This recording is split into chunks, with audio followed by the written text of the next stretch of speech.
Two trips to school, two trips to the boathouse this morning. So Oh my gosh. Oh, that's so yeah. that's But yeah, I told Hannah, I was like, morning water is always the best water. So hopefully it was a good practice. So yeah. Yeah, it is yeah. better to row in the morning. I Yeah. do a lot of afternoon rowing now, and Hmm. like, you're always dealing with conditions or like sunset. Like that tends to like I don't have as much trouble with the sun rising and see, Hmm. but the sunset does kind of like this weird glare Hmm. on the Genesee, and I don't know if it's just like the way that the river is shaped.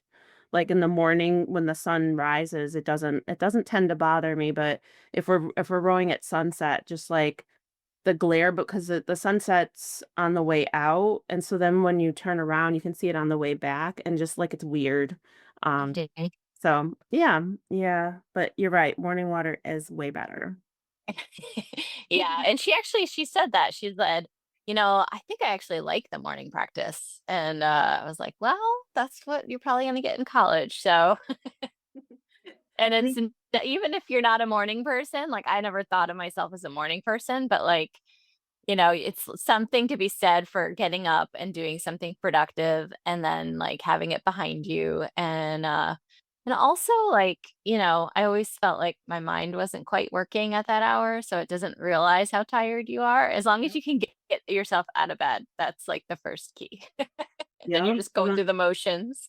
Yep, get out of bed and like like if because I never I think I probably didn't drive to practice until like my maybe my junior year or maybe senior year. I had a because we lived off campus, Nicole and I, and I had a car. So but all that other time somebody else would be driving me, and I know that I would just kind of like you zombie and get your clothes on and then hop in the car and like kind of be like half awake, half asleep, like trying to like continue the sleep while being awake Yep. on your way out to the boathouse, and then like kind of okay pulling yourself together. And I remember it being quieter. Like I always think morning practices are way quieter Yeah. than an afternoon practice. And when I coached at Narden, the kids had if they were novice they practiced in the afternoon, but if they were varsity they practiced in the morning. And I remember like those morning practices were just kind of quiet and brutal. Like the beach Yeah. was full of people. Like West Side Yeah. would be full of people in the morning, but it would just be like just the Yeah. clacking of the oars, people like, but an afternoon practice is just like you would think Oh like a yeah. party going on, the giggling, the Sure. laughing, the running around, the chasing each other and all that type of stuff that happens. But no, in the morning, it's Yeah. definitely a calmer feel. It's like zombie rowing in the morning. Exactly. Is she excited for states? Yeah, I think, it's such a tough time of the year. I mean, there's so much homework. There's an AP exam on Friday, Yeah. and then states and prom, and it's just all coming to a head at one point. So it's a lot of pressure, a lot of stress right now, but um and looking at the signups, like who signed up to race, they so at the invitational, she was in a double and a four and a quad. Mhm. And after that, they decided to just go with the quad, or sorry, the four and the double. Okay. Well, I assume based on what conversations I heard, it sounded like it was like a boat decision. They had a much better row in the four. Um, but then looking at like the quad, there's, I don't know, like three scholastic teams are Oh, signed up and like eight total or something. And then oh, the four, I think, is like 38 entries, and like probably at least 20 of them are scholastic. And then it's similar for the double. So, but I mean, it's one of those things, like even if they could decide at this point to like do the quad instead, it's like, well, if you had a better race in the four yeah. and if your double's going well, like, if you qualify, you're going to feel good about going to nationals. Like if you qualify in the quad and you only beat like one or two votes, Hmm. um yeah, you might be a little scared. Yeah. You never might be going into nationals and think, ooh, this could be. really bad or Yeah. really good. Yeah. I mean, who knows? But If you qualify in it's a it, yeah, it'll be worth it if they get to, yeah, yeah, yeah, yeah. yeah. So I think that's how they're feeling right now. So Well, I will keep my fingers crossed yeah, for so them. there's a lot of competition, but Yeah. okay, yes, thank you. Um, I just hope for hopefully good weather, Mhm. and I just hope everybody has a good experience. So What does the weather look like yeah. for this weekend? Um, I'm checking my phone. I hope much better than the last few weekends. And I think the last time I checked it was, but I probably need to check again. Um, Oh, we got sun. we have now Saturday's got rain, but Saturday's got rain. Sunday The looks rain, good. the rain for Saturday is like 2 a.m. It looks like it's Oh, okay. clear Yeah. in the morning and then sunshine in the afternoon. Um, Make sure they wear their Yeah. sunblock. Yeah. Yeah. That is No. always that is always, like, a thing that happens at states. It's, like, so Yeah. beautiful, especially Hmm. the trick is if it's beautiful on Friday afternoon when people go out and do that little happy, like, get out there and row, kinda like you rig Hmm. boats and you kinda get out there and just do the course, and if it's a beautiful day I remember, like, having problems with the girls, like, pulling the unisuits down and just, like, Hmm. trying to catch some sun. I'm like, "No, no, no, no, no, no, no." I'm like, "Long sleeves, hats, everybody keep covered up." Like, I don't want someone to be miserable on race day because they got too much sun on practice Yeah. day. So, Yeah. Good yeah, point. yeah, definitely. I mean, especially if Sunday but Sunday's finals, so yeah, I mean No, actually, no, they do it. So it's, oh, yeah, that's right, they yeah. have that, yeah. So I think she's got her doubles on Saturday. Okay. There's the time trials. So I actually Time they've trials done it. AM and finals in the PM? Yeah. Yeah. Wow. So they do the time trials and I don't know if they did this like when you were coaching, but they do it almost like a head race, the time Okay. trials. So So they it's just send them so off send them off. and they Okay. time them. Yeah, they don't wait for like a heat of them. So yeah, so they'll do the time trials and then I think there's like a certain progression depending on how many are in the race. They'll do a certain amount of finals. So not enough to necessarily have everybody race twice, but if there's a certain amount, then they go to like a B final or whatever, you know. Um, so yeah, so the doubles on Saturday and the fours on Sunday. Nice. Yeah, very cool. With Yeah. that head And start Keegan's racing too. oh, Keegan's okay. racing too. Yeah, so he's in a quad, a mod quad, and that's on Saturday. Love it. So I was right. So they do kind of like the larger boats for the boys on Saturday, smaller boats for girls on Saturday, and vice versa on Sunday. Mhm. Wow. Yeah, it's amazing how many kids they're able to field and how well they do that.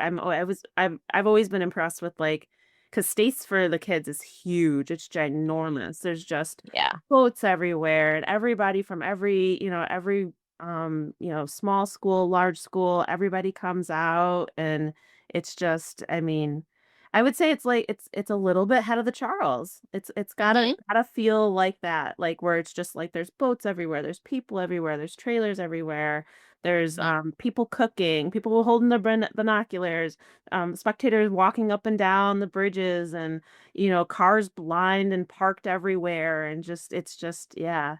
It's a beautiful thing. I mean, it's just so fun, and I have a question. So, since they're doing the head race, style trials, time Hmm. trial.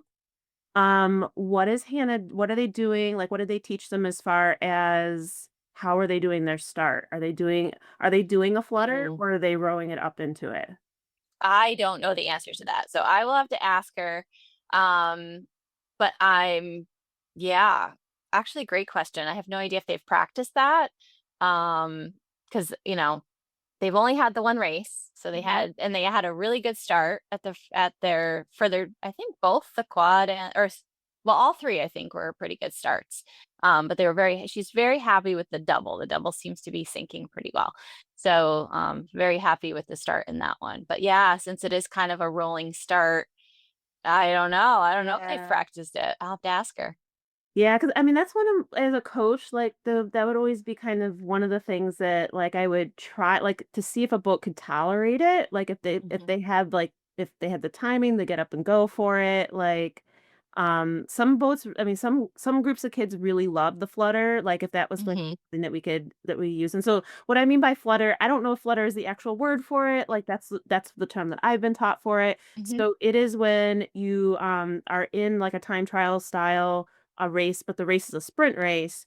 So to bring your boat up to speed, you're gonna get into the chute and start paddling and bring it up to pressure. But then when the race actually starts, when they do the horn, you do an actual start. So you bring it back down to three quarters or half, half, three quarters, or three quarters, half, three quarters, or whatever variation you do for your and actually go from rowing full strokes into your start sequence and then completing your sprint race.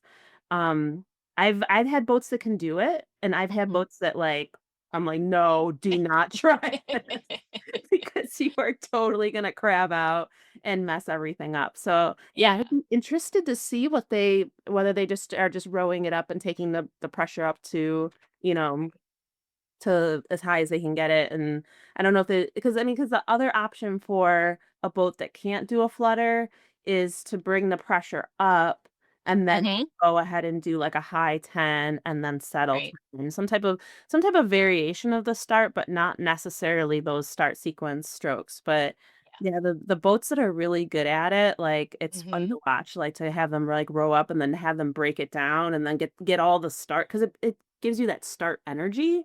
Yeah. That's what I always Yeah. liked about teaching it, like, I'm like, Mhm. it kind of brings the start into that head race style race, so, yeah. I remember doing it, like, to start off your sprint too. Mhm. Like Oh, to yeah, yeah. it's like a good way to like psychologically start the sprint. Mhm. So you go from whatever your settle is leading up to that, whatever you say, like last 300, whatever it is. And then you just do like, okay, flutter in 3 or whatever. And then you do like three, just 3/4 strokes really fast, just to be like, okay, now we're like serious. This is going to go up. Yep, Obviously the flutter is going to be at a much higher rate because they're shorter strokes, yep, but then you're just gonna like hang on, kick it to the end, fast, yep, high speed, high yep. stroke rate. I know that's Yeah, I I mean, forgot that's all what about the flutter. all about the flutter, yeah, and I don't know, is that the I mean, like, did we so we both Maybe know it the was a term, yeah, we but both that know the must have term. been did we I learn don't it know. at UB? I guess we probably learned it. Put it out there. We'll Do put it people out know there. about the flutter? Yeah, did anybody else call the flutter something different? Mm. 'Cause Mhm. 'Cause I found, like, when I came to like, and I don't know if I've already talked about this, like, when I came back to Rochester after rowing in Buffalo, there were terms that were just, like, people looked at me like I had 3 heads and lobsters for Oh, yeah. hair. Yeah, like, Yep. one thing, like, we used to say "let it run" for everything. Yeah. Let it run was the equivalent of way enough.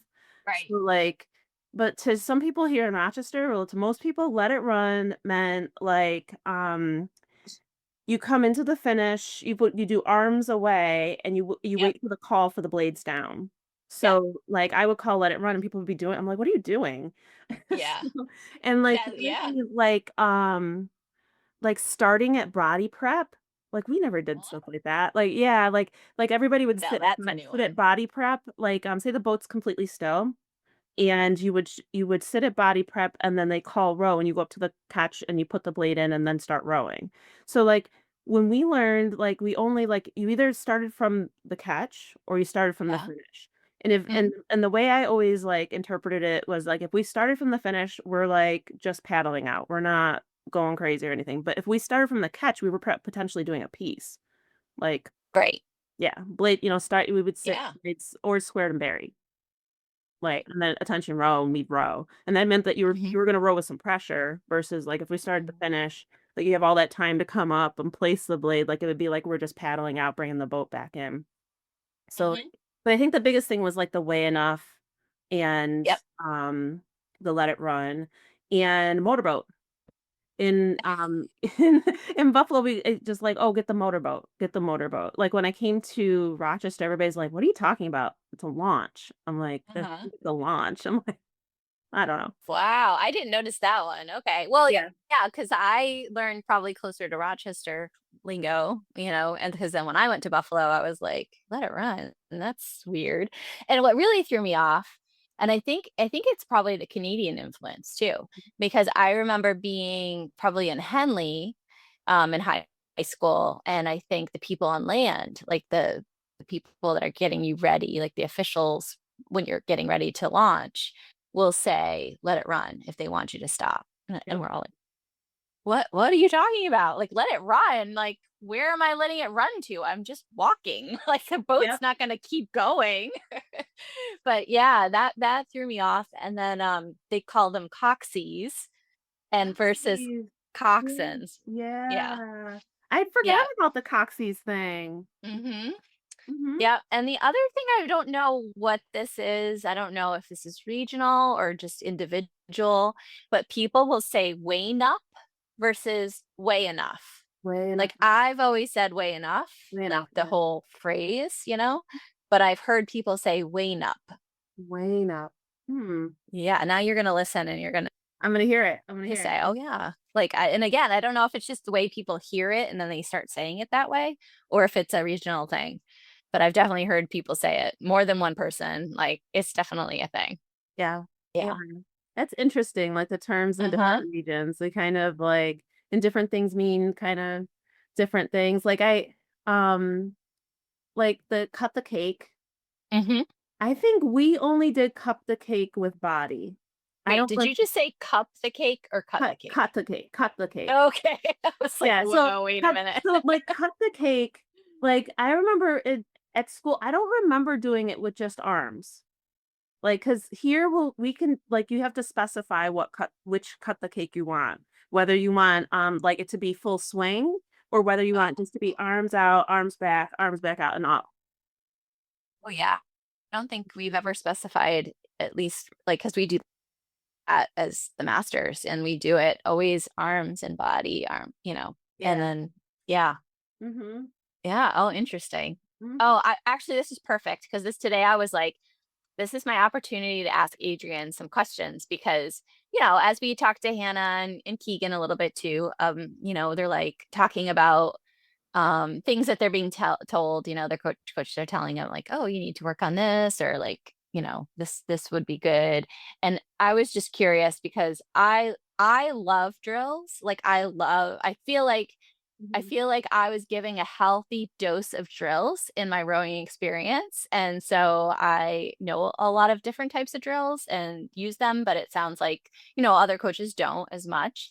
But I was kind of curious and maybe we could talk a little bit about like things that you want to change and like options for drills. And then we can kind of take turns. So, can I start with you and ask you a question? Sure, sure. Okay. So, if you want your rowers to not sky at the catch, right?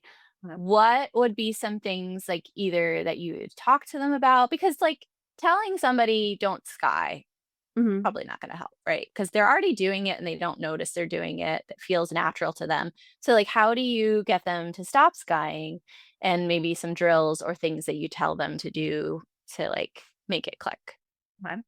Um, a lot of times I like to talk about the feeling Hmm. because what they're feeling is someone who will sky will drop their hands and then potentially dropping their chest too. So that would be kind of something I have to watch. Is it more that they're like carrying the momentum of their body into the catch, and so catch will feel like down up to them, like Hmm. down up.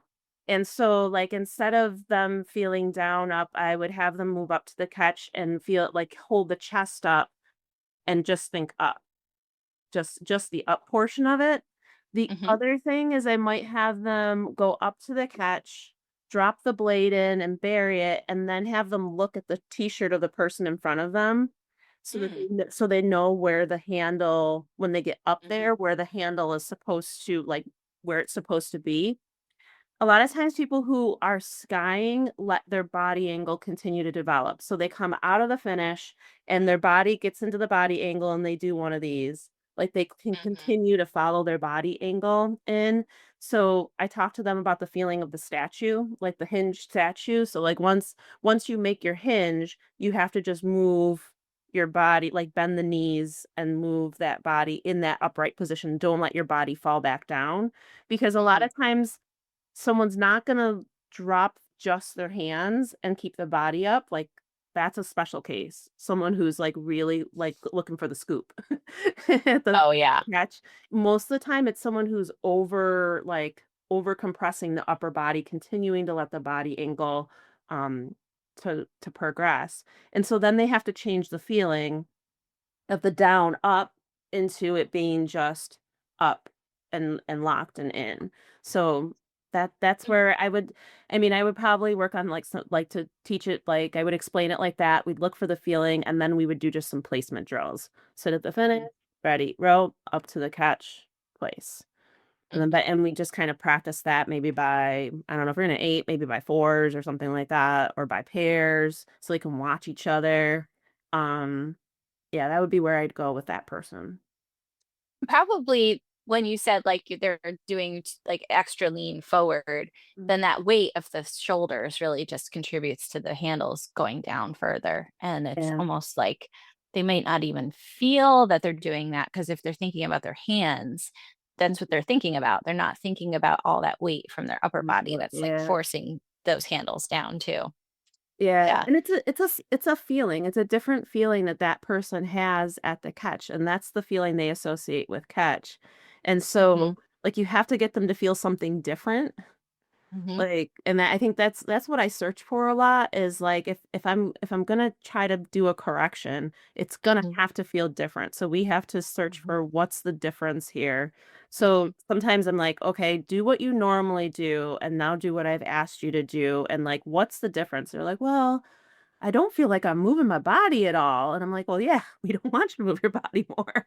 We want you to like do it and stop.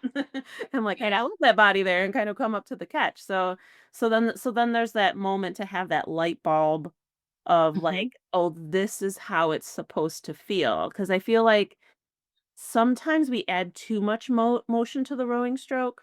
Hmm. And so then we're always searching for that motion, that feeling. And a Yep. lot of the rowing stroke is very stable positioning. If you think about it, I mean, like once you've pivoted, it's really there's just those knees that are bending to come up to the catch.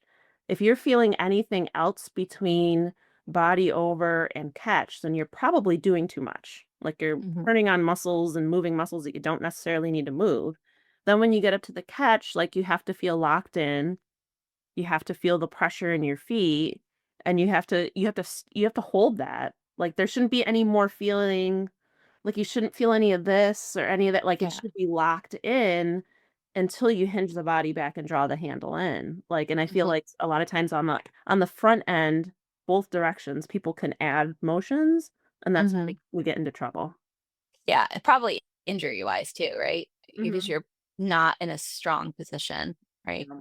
Yeah. Yeah. And with a lot of my athletes, especially the high schoolers, that's what I'm teaching them is just to stop moving so much. Like, move a little bit, and then just Hmm. kind of hold that, and, like and then move a little bit more, like, it's like they I think, as you learn a new motion, you use it what they call gross motor, like, you use all of your muscles to make that motion, and then as you get better at something, you learn how to turn on and off, and that's I mean, athleticism is what when we notice someone's a really great athlete, what we're noticing is that they have that precision of only activating the muscles that are necessary to do the motion. They're demonstrating efficiency, and that's what's so amazing about them because we know that you can tell somebody who's athletic versus someone who's not because the person who's not athletic uses all the motion that they've got in order to create a motion. So, Hmm. yeah, it's interesting stuff. Hmm. Yeah. Let me ask you about a question Yeah. here about a drill. Mhm. What are your favorite drills to to stop people from laying back too much? And Ooh, okay. do Yeah. you think it sticks? Like when you teach these drills, do you think people actually does it stick? Well, this is actually something that I definitely do. I noticed that I do it. And so I think, like, kind of building off of what you said, I think in order to notice that you do it, you have to almost do it wrong. Well, you have to overemphasize and underemphasize sometimes to like get more to the happy medium, right? So if you have somebody in a boat, especially like different size people, and sometimes it's the shorter people, right, that tend to lay back too much because they're trying to overcompensate. Mhm. Um, if you have them row normally, and then you say, okay, we're going to take a couple strokes, just maybe like no layback, like short strokes, and then have them feel what it feels like to sit up straight, and then extra layback, like I think a lot of drills you can do that. You can do that with like wide grip and very Mhm. narrow grip, just to really get the feeling of what the extremes are so that you can feel what it feels like when you're right in the middle in the sweet spot. Um, I think also shoes out, or feet out of the shoes for too much layback. You can't do that. If you have your feet out of the shoes, you're just gonna go whoop. So we did a lot of feet out, even on the ergs all winter, but like in the fall or even last spring. I mean, at Pittsford, I just remember like I don't it wasn't at Pittsford, but I just remember around the time frame of Pittsford when we rode out there, we did a lot of feet out of the shoes. And when I was bow steering, that's really challenging Oh yeah. because if you're bow steering and your feet are out and you go to look at that during the drive and you go and you're still back there, it's like, whoa, Oh. because your head is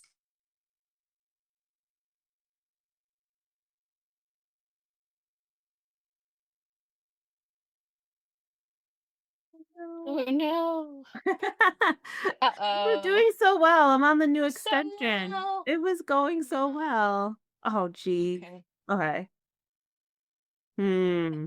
Now it's back. So It's back. Okay. Well, let's hope it was just a blip. one little blip. Okay. Okay. Yeah. This extension thing, it's not 100% yet. Okay. All right. So anyway, yeah, I think that's a good one to really focus on that so that somebody, I think I like to think about my abs engaging at the finish. So, but like if you're laying back too much, it's almost too much of a sit up feeling, Yeah, like so you just want to I like to yeah. say like if you're laying back and your ab muscles are like tensing up, like, that's too Yeah. much. It's, like, Right. just enough so that your ab muscles don't they're on, but they're not, like, on. They're not Right. turned on, like and it should be and, theoretically, from a biomechanics standpoint, it's supposed to be 10 to 20 degrees of layback is about as much as you Hmm. should do, because there's really like, as far as from a force production Hmm. like, level, like, by the time you get to the point where you're just drawing your arms in, I mean, you're just trying to round out your curve so your curve doesn't drop off like a complete, like, straight down kinda thing. Hmm. So, you're just supposed to be gently drawing in the hands. You don't need to lay back a bunch. I mean, I've had a couple of athletes, with hip flexor issues, like, so front of the hip, lots of pain from that, from doing, like, excessive layback. Excessive layback's also hard on people who have knee injuries too, because it hits Oh yeah. kind of like this tethering thing, and it can Yeah. activate Hmm. especially when someone's, like, going into, like, hyperextension of the knee at the finish, and they're laying Hmm. back super far, that can really, really bother the knee too, so sitting up just a little bit more and I love a good layback, like, I know. I think we were taught with a little bit of extra I think so. Yeah. layback, It's like definitely ingrained in me. yeah. Um, a- and then it's kind of hard because I think having that swing when everyone's kind of laying back through that Yeah. swing together it really does feel nice and it Oh. really makes the boat move. So it's like getting that swing without everybody doing too much layback is kind of a Mhm. tricky spot to get. But yeah. And I always think because laying back and coming forward out of the finish is boat positive. I always try to describe this to people that like, when you're doing that, you're actually kind of like it's like doing this to the boat Hmm. when you come forward. I think that like if you that's why I go back and forth on the gather. Yeah, the gather's very controversial in our boathouse. At least in my mind it is. I like the gather Mhm. or teams who are using it for the purpose of making sure that their recovery is always as quick as it would be if they were rowing quickly. Like, you know what I mean? Mhm. Because what the gather does, it stops you at the finish, gives everybody a point to meet up, and Yeah. then you gotta come out of the bow relatively quickly because you You waited do. out there. So the Yep. recovery mimics the recovery of a faster pace. Mhm. Like, for me, I'm like, if I was a college team and I was trying to get some steady state on the water, and we're rowing at 24 to do this steady state workout on the water maybe. Um, the gather would give them a recovery that seemed like it would match a faster pace. And Mhm. so, like, I feel like, yeah, sure, good for them. What I think, like, happens, like, at the master's level with a gather is it teaches people to rush the slide. Oh, Like, yeah. because Yeah. they just don't have, like the discipline of rowing every single day together, whereas, like, in a Mm. college team, when you're teaching together, you have time to talk to them about, like, rolling the wheels evenly as you come out of this gather, that there's not that rush to get out of the gather and then the rush at the front end. Like, Mhm. you have time to curate the recovery so that it doesn't turn into, like, this, and so, Yeah. like, you have time to, like, have them pause and then do and then, like, so that the wheels are moving really evenly, and I think that, like, college boats probably have enough power Mhm. that they're creating enough speed in the boat. Because I always say that your wheels on your seat shouldn't move any faster than the water is passing the boat. Like, Mhm. if you're doing that, Mhm. you're gonna feel like you're rowing through the mud. You're gonna feel like you're Yeah. going every single inch of the water because 'cause you're moving your seat faster than the boat's actually going. So, like, in a college 8 that's rowing at a 20 or 22 or 24 with a gather, they're moving the boat enough that Mhm. they can join the boat in that speed to come back up to the catch quickly. Mhm. So, like, that's why I because that's why I kinda go back and forth on the gather, because I know a lot of people love to use it. I think in a Mhm. master's use, like, it does give people a moment to kind of meet. Like, Mhm. it kinda gives people, like, a meeting place, because 'cause Mhm. we're gathering and then we're gonna leave the recovery together, but, Yep. like, I just don't think we move the boats fast enough. Well, yeah, so when we're For the doing the gather, we're never really doing it very well over an 18, to be honest. Like, 18 to me feels good when we do it, but other people in the boat will sometimes say it feels like we're rushing, and if you can imagine rushing at an 18, I think sometimes it depends on the seat. Like, I feel good about it, like, I feel like there's control, Mhm. but other people maybe not because they're trying to catch up, I'm not sure, but yeah, yeah, it is, it's controversial, right? Because then it's Yeah. like, when you get used to a fast hands away at an 18 or just, Mhm. like, not a delay, not a gather, you have time to slow that slide down before you get to the catch. No. But, you're always gonna have to compromise somewhere. So if you're gonna pause back here, you're gonna have to be a little faster in other parts of the recovery. It's just the way it is. Life. And the gather should eventually dissolve when you're getting Mhm. up to higher paces. Like, Right. there should Yeah. be, I mean, there might be a hint of it, but it Mhm. eventually has to go away because you need that time, and that's what you were practicing with, Yeah. and that's, I mean, that's my understanding of it. That's the way I would use it, Yeah. because it's supposed to give you that feeling of moving faster when you're moving slower. Right. Mhm. I don't know. Like, but what we were taught was fast hands Mhm. away and an even recovery. And Yeah. I don't know. I mean, that's what I like to, like, teach. I think that Mhm. like I said, I think there's special circumstances for the gather. Like, if you've got Mhm. a really powerful boat and Mhm. they're moving the boat really well, like, yeah, you could teach them a gather because they're gonna have enough pressure through the catch that they can compensate for that fast recovery. Like, that seat's Yeah. not gonna move any faster than the water that is going by them because they put power into the boat. Mhm. Um, I mean, like, I think a lot of it is, like, boat feel too. Now, Yeah. when you're in the single, you can really feel like as you come into the finish, if you lay back too far, you can feel yourself pushing the bow down. Like there's like a Mhm. like with everything. And I think that's the value of being in the single is that like as you like you come up to the catch, you place the blades, you have to take a moment to actually put them in the water. Like you can't roll them in a single. Like I mean you can, Mhm. like you won't get that connected feeling, but once you've placed and then pushed, like there's that connection and like the Mhm. ability to kind of feel the boat moving and picking up speed. And then it's almost like the boat will ask for the appropriate layback because you can't hang back there too long before you pop the blades out and you're back in. Yeah. So I Mhm. think when people learn in big boats, you become so disconnected to the actual like physics of it.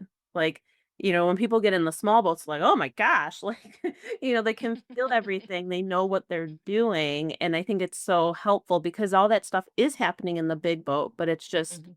hidden because, you got 8 people plus a coxswain, a 60-foot long boat, riggers and oars, and just all this stuff that can kind of mask what's actually going on and what you're trying to Mhm. accomplish, like, yeah, it's interesting stuff. All right, I got a new one for you. And I don't know if you have any answer, so I'm gonna try it. But have you ever done anything like tried something new or a little unorthodox, either with like props, like a tennis ball or string or I've done, covering your uh eyes or something like that? I've done a What you like, got? on the erg, I've done a foam roller between the knees to try to get Oh, people to stop, like, bringing the knees too close. I've too done I've close or or even too far if too they haven't far, pulled like, it. to Yeah. get them more in alignment. Mm-hmm. I've That's a good done one. for the knees being too close, I do a band. So I do, like, a banded row, like, with a band around the thighs. Hmm. I do that. I do a band around the calves to kind of like if you put it around your calves and you row on the erg, it'll give you more ankle awareness Oh, because like okay. it's something about like kind of pushing out, but pushing out more from the ankle rather than like because the other band I put above the knee. So if I'm trying to Hmm. get people to kind of to activate their glutes a little bit and to keep the legs kind of more in alignment and keep them apart, I'll put it above the knee. That'll like activate your glutes and turn those on. Below the knee will activate the ankle so you can feel the ankle a little bit more. I'll put the band above the elbow for someone to get them to feel the locked in feeling of their like upper back at the catch. Where do So you put the around this like it in this goes cell? around like here across here like so then they have to Oh, row with arms straight. But okay. that's for that person who activates their biceps, like, who does one of these, who checks the catch a Oh, little that's a bit. good one. Um, Yeah. like, and I have this running theory right now on the people who do that. S Okay. I think, for one thing, like, I think, when we teach people how to row, they're searching for the catch. They're searching for a feeling. The idea in their head is that they're going to pull the oar, so they want to feel that. So they start doing like they'll break the arms a little bit at the Yep. catch. There's that person. Okay. There's also the person who doesn't have enough upper body strength, Mm. like upper shoulder. Like this is a person that if you did a push up with them, their push up would Mhm. look pretty terrible. Mhm. They tell you they don't like push ups and they tell you that they're not really good at planks. So this is Mhm. that person. They get into the catch position, and so then their shoulder blade, their upper shoulder can't manage the stress. So they bend their elbows to take up some of the weight with their biceps. 'Cause our biceps are we use them all the time. They're much stronger. If your upper back's weak, your biceps will be decent enough because they're doing a lot of the work. So they'll do a little bit of a biceps check at the catch, and then they'll continue their drive and then draw the arms all the way back.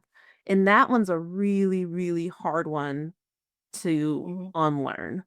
Um, Mm. and like what I've been doing is trying just to get people really, really strong in their upper back. And then we do Mhm. like the banded row where the arms are straight. Mm. But if you don't have that upper back strength and shoulders, like scapula stability, like that that's where I see a lot of the bending of the arms. I've yet to meet someone whose upper back is really strong and they bend the arms unless they're very, very new.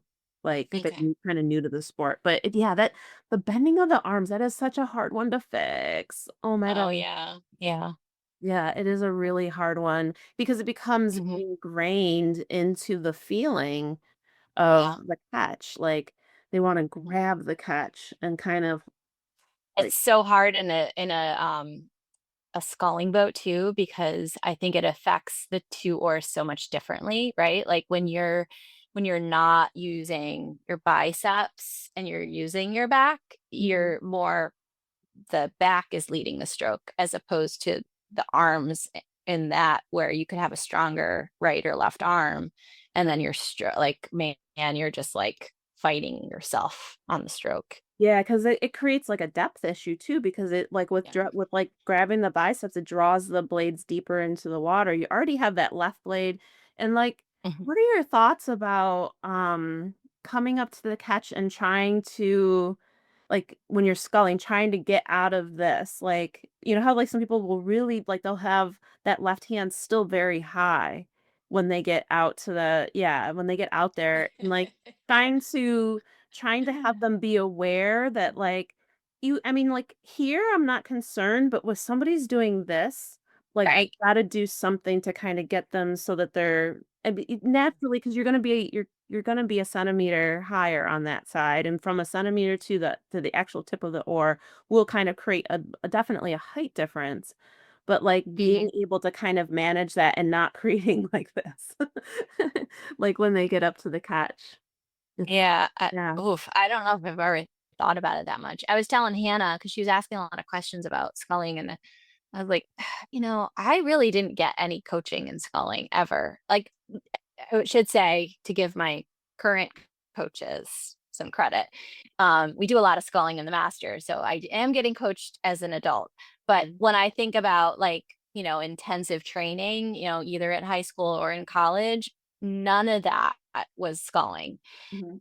I did a double one summer at Westside, but honestly, that was like more for fun. I had a friend that we were rowing, like we just loved rowing so much that we were like, we're like, can we just take the double out like for fun and like maybe race it once or twice? And so most of our rows that were like it were not during practice. They were mostly on our own, nobody watching us. I remember one day it was whatever the festival that was happening in the summertime down there Mhm. near West Side, and Green Day was performing. And so we were like, let's take the double out. And we took the double out and we just like kind of sat near there and just listened to Green Oh, Day perform.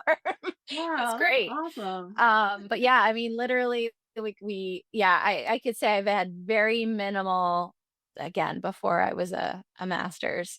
So if it comes to like specific sculling technique, I really don't feel like and even as a coach, like I didn't coach that much sculling because I was coaching either the middle school crew, which at that point was still sweep. We didn't start sculling for mods until later on. And then in college we didn't do any like when I was coaching at Union, there was no sculling. So yeah, I feel very inadequate when it comes to coaching Um, sculling or to like specifically with sculling, but I feel like I did a lot more with sweep, um and but I think yeah, that's no, most I don't know coaches. the difference. Yeah. Yeah, like, I think that's most coaches, I mean, especially because we're so sweep dominant, like, that Yeah. tends to be our like, the wheelhouse of what we've learned unless Hmm. there was someone who taught us something or we dove into it because it's really I mean, I think, like, out your way, they do sculling very early with the kids, like, you guys, Middle like, school. middle Yeah. school. That's all they do in the middle school. Yeah. Yeah. Yeah, Yep. but I mean, even when the kids get to be a certain size and they can sweep, we're like, "Okay, go ahead and sweep." You know what I Yeah. mean? Like, we don't spend a lot I mean, because I think it's because, sculling's so labor intensive, like, when you have a bunch of kids out there, there's only so Yeah. you can take out, and you gotta make sure Yep. you keep an eye on everybody, and people can't end up in the Mhm. water, and, like, you can't have the kids messing around too much, and, Mhm. so it becomes, like, this thing that, like, not a lot of, coaches get the opportunity to coach or feel comfortable with, Mhm. and then, but I always say, like, the sculling is what is going to continue to let those athletes be lifelong rowers, because Yeah. always gonna be able to find a crew to go out with, but if you know how to get into a single, you can go out whenever Mhm. you like, and so I think it's so important, but finding the balance Mhm. in, like, team boats, sculling, teaching the kids enough so that eventually they can become lifelong rowers, like, I still think we just don't do a great job at that, and, Yeah. like yeah, I get it. I agree. Mhm. Like, I feel like Yeah. I mean, my sculling instruction was very limited. I mean, like, Mhm. I think I only learned to scull because they bought that boat that had the, pair riggers and the double riggers, and Coach Meg was like, "Oh, yeah, take it out. Don't crash, left over right." Have fun. Yeah, I know. That's the only thing I know is, like, if I come off with bloody knuckles, like, at least I knew my hands weren't like this. That they were at least crossing when they probably should be crossing, and I just never trimmed my nails enough, but yeah. Yep. Yep. I Yeah. agree. Mhm. Yeah. Um, I have to talk about my favorite drill because I think it's, like, I love it. I used it, and I think it's one of the best things, but, um timing is such an important part, right? And so many times, like, boats have timing issues. Mhm. And one of my favorite things is the coxswain calls the catch drill. So I don't know if you know this drill or have used it, or some form of it, but basically, you tell the coxswain that they're in charge of calling when the catch is. You have to do it on square blades. So typically you're doing this like not the full boat, either by sixes or fours or something like that. And then you just have the rowers, the stroke person sets the rate, the pace, and then everybody, like when the coxswain says catch, no matter where they are in the stroke, they lift the hands up into the catch and they take the stroke. And it can be kind of fun for the coxswain too, because you tell them like play around with it a little bit. If the coxswain doesn't call it, then they just take a normal full stroke. If Yeah. the coxswain calls it and they say catch, catch, catch, catch, and Mhm. then they'll call it catch, half stroke, they can Oh, really make it kind of unpredictable as much as they can. So mhm. it really activates their like paying attention. Like they have to pay attention. They also have to really they notice it if they are, doing something at a certain point of the stroke. Let's say they are opening their backs too early or not getting their hands out in time, getting their body forward before their hands are completely out. It's going to be noticeable if somebody is doing that because they're going to be lifting up with maybe their arms not all full extended. So I really like that one because I think it does a lot of different things, but it's also fun. Yeah. And again, yeah, if you guys haven't noticed yet, I'm all about rowing being fun, I being a agree. good experience. Yeah, we're here to win races, hopefully go fast, but I think it's really hard to get there if it's not also fun. So that is one of One. my favorite ones. I will have to try that one. I've never tried that one. So, yeah, Yeah. very cool. Yeah. Mhm. Well, I probably should get going and, Okay. Yeah. Sorry, it was yeah. a little bit late. Oh, no worries, no worries. I mean, doing the mom work, running people Yeah. and getting them where they need to be. So you're doing what you need to be doing. So Yeah. we're gonna have some guests coming up. I think we'll have to we can Yes. get those We have the in. beginning. I feel like we go through these cycles where we like get all these feelers out and then nothing happens and we talk about it and then all of a sudden we're gonna have like a bunch of them in a row. But yeah, so I've got my friend from Burn Hills who said that he wanted to join in. He graduated a long time ago. Like we're gonna connect. We got Andrew from UB. Hopefully we can connect with him. Who else? Who else do we do? We have a feeler out to Dave, but he might have Yeah, to wait until after yeah, that might be June by the time sure. chat with him so that we give him time to Yep. finish racing with the Yep. kids. Um, and Kate, but we'll have to see if they if they really Yep. want to come on. They were kind of plus minus. I don't know. They were happy that we asked, but I don't know. We didn't get dates going, so we'll see. Right, right. And Yep. Courtney too. We gotta ask. And Courtney, yes, Courtney, if you're listening, we got to get you on. And then potentially Pittsford, depending. We'll have to Mhm. see. Yeah, Yeah. But yeah. All right. Sounds good. sounds good. Have a great rest of the week. Thank everybody for Okay. coming on and listening, and um, keep us posted and write comments in the comment section. If you got a favorite drill, put it in the comments. Mhm. Love to hear that. So yeah, have a great. All right, Adrian. All right, you take Thanks, care. everybody. Bye. All right, bye bye.